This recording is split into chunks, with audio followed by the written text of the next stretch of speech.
O Supremo retomou hoje o julgamento das ações que discutem a validade do pagamento das emendas de relator. A medida ficou conhecida popularmente como orçamento secreto.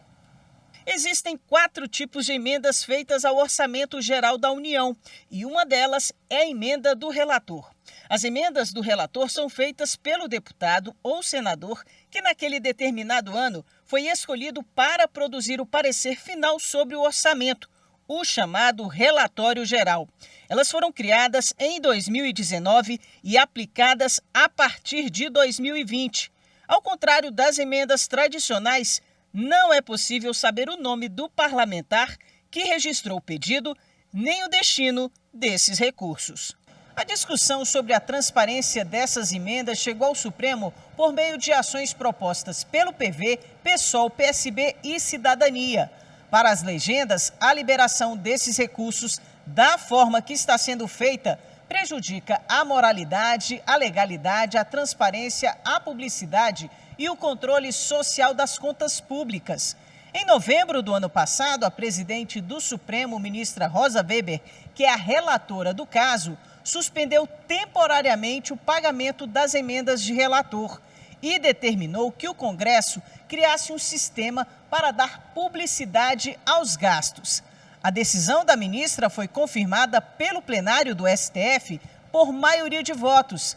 Depois, a ministra Rosa Weber liberou as emendas, considerando suficientes as medidas adotadas pelo Congresso Nacional na tentativa de dar mais transparência ao processo. Agora o plenário julga se essa modalidade de liberação de recursos é constitucional. No primeiro dia de julgamento, houve as sustentações orais. Na retomada da discussão, a presidente do Supremo e também relatora das ações, a ministra Rosa Weber, abriu a sessão informando que o presidente do Congresso, senador Rodrigo Pacheco, enviou um ofício ao STF em que comunica a apresentação de um projeto que busca aprimorar o processo de transparência das emendas de relator. A louvável preocupação do Congresso Nacional de se debruçar sobre o tema com vista a ampliar a transparência da sistemática da apresentação das emendas de relator geral, estabelecendo os critérios de proporcionalidade e de impessoalidade na aprovação e execução dessas emendas no âmbito do Parlamento, confirma a adequação da liminar que exarei nestes autos e que foi referendada, e além disso, referendada pelo Supremo, além de confirmar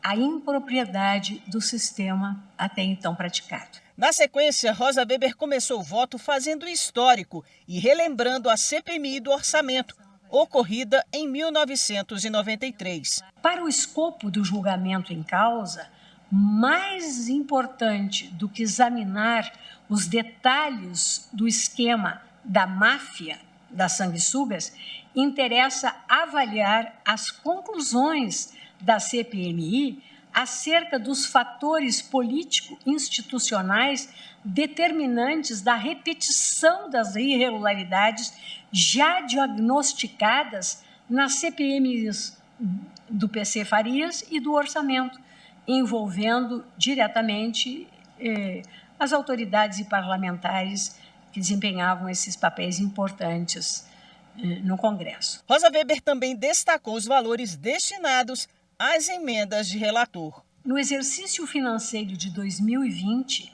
mais de 36 bilhões de reais foram destinados às emendas parlamentares em geral, dos quais 20 bilhões de reais foram consignados apenas para as emendas do relator. Sozinho, o relator geral obteve mais recursos do que todos os demais congressistas, bancadas estaduais e comissões juntos. No voto, ela ainda ressaltou que o orçamento passou a servir a interesses eleitorais. Os fatos subjacentes ao chamado esquema do orçamento secreto revelam a progressiva tomada do orçamento público federal por congressistas que compõem a base do governo no Congresso, expondo-se o orçamento federal, desse modo, a serviço das prioridades eleitorais e dos interesses paroquiais dos parlamentares integrantes da coalizão presidencial. Esse processo sistemático de transferência das decisões orçamentárias para os próprios parlamentares, conhecido pelos especialistas em finanças públicas como captura do orçamento, representa prejuízo grave à efetividade das políticas públicas nacionais. Agora há pouco, a ministra Rosa Weber concluiu o voto, julgando procedentes os pedidos para declarar incompatíveis com a Constituição as práticas orçamentárias do chamado orçamento secreto. Para Rosa Weber, as emendas do relator geral do orçamento são exclusivamente para correção de erros e omissões, proibida a utilização indevida para fim de criação de novas despesas. Depois do voto da relatora, a sessão foi suspensa e será retomada amanhã com o voto dos demais ministros.